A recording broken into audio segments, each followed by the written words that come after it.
just got a troubling measure of the job market.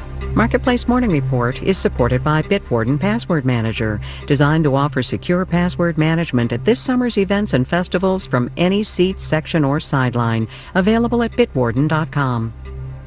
I'm David Brancaccio in Los Angeles. We just got a surprisingly weak report about hiring. The ADP payroll company reports private sector employment did not gain as expected, but fell by 33,000 people in June. This is the first decline since 2023. Now, this report can diverge from the official hiring and unemployment reports. Those June reports from the government are due tomorrow. But what we do have is another measure showing the job market just treading water. It is about churn. Do we have the confidence to leave and take a different job? Marketplace's Justin Ho goes deeper. Job churn can tell us a lot about how easy it is to find a job. For instance, if the quits rate is high, it's a sign people feel comfortable quitting because they see plenty of other opportunities. When it's low, it indicates workers are more apt to stay put because they don't see that many opportunities out there. Nancy Vandenhouten is lead economist at Oxford Economics. The quits rate and the hiring rate have been trending lower for more than 3 years now. Vandenhouten says while that is concerning, it's not yet a red flag. The low hiring rate has not alarmed us as much as it would otherwise because layoffs remain low. Layoffs remain low because employers are nervous to let go of workers, says Bill Adams, chief economist at Comerica Bank. Likely because of all the difficulty that they experienced in the pandemic and post-pandemic period in getting back to being fully staffed. Adams says all of the uncertainty around tariff policy is also making it harder for businesses and workers to make any decisions. That's likely a contributor to the low level of hires from employers' perspective and to the low level of job quitting from workers' perspective. In other words, workers and employers are simply waiting to see how the broader economy shakes out. I'm Justin Ho for Marketplace. Markets, S&P futures are down 0.1%. NASDAQ futures are down 0.3%. Some hardline Republicans who want deeper cuts to government programs could derail a procedural vote in the House of Representatives today. This could bust the Republican self-imposed deadline of getting the sweeping tax and program cutting bill to the president's desk before the 4th of July. Australia, India, Japan, and the U.S. have a new push to lock in supplies of critical minerals from sources other than China. The BBC's Archana Shukla has more. Countries realize that they need to have a different diversified supply chain for critical minerals is concerned. And hence these countries have come together now to talk about sourcing from each other, building the supply chain. There are several countries like Australia or certain countries in Africa that have critical mineral mines, which are now, countries are seeking more partnerships there to source and have a separate supply chain. In fact, in one of the statements made there, they said that reliance on any one country for processing and refining these critical minerals kind of exposes the industries to economic coercion, price manipulation, and supply chain disruptions. That rare earth group is called the Quad: Australia, India, Japan, and the U.S.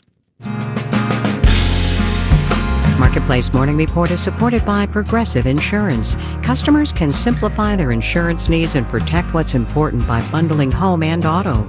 Learn more about bundling at progressive.com.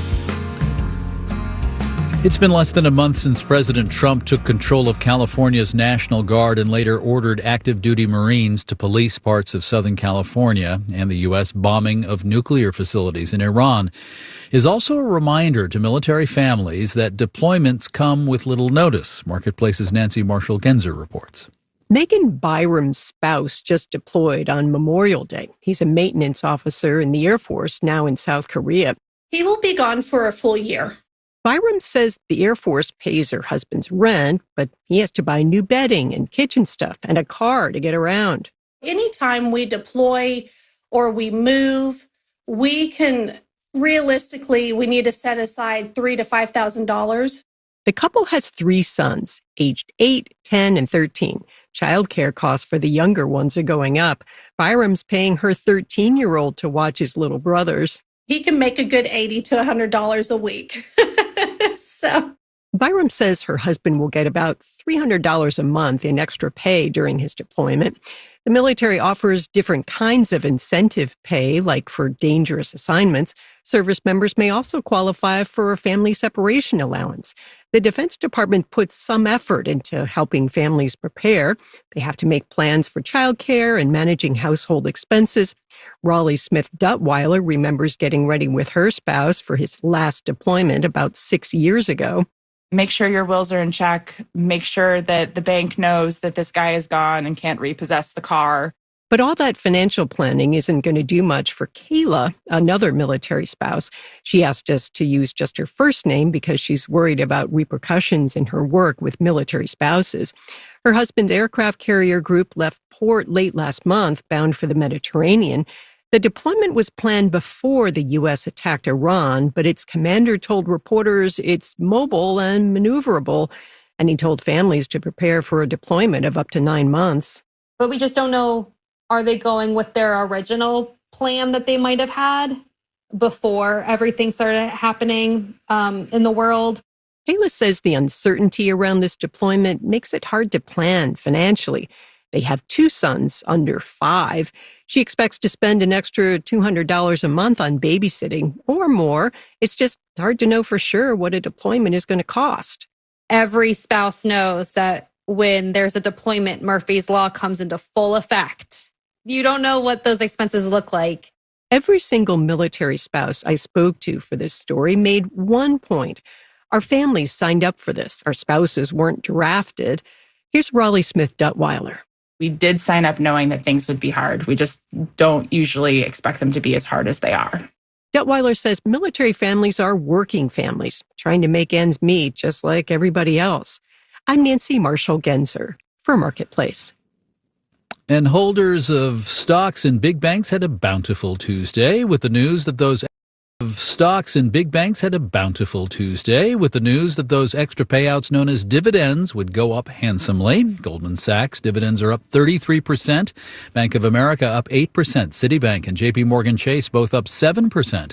This is in part because financial stress tests set up after the last financial crisis were made easier to pass, allowing banks to disperse more of their profits. In Los Angeles, I'm David Brancaccio with the Marketplace Morning Report. From APM, American Public Media.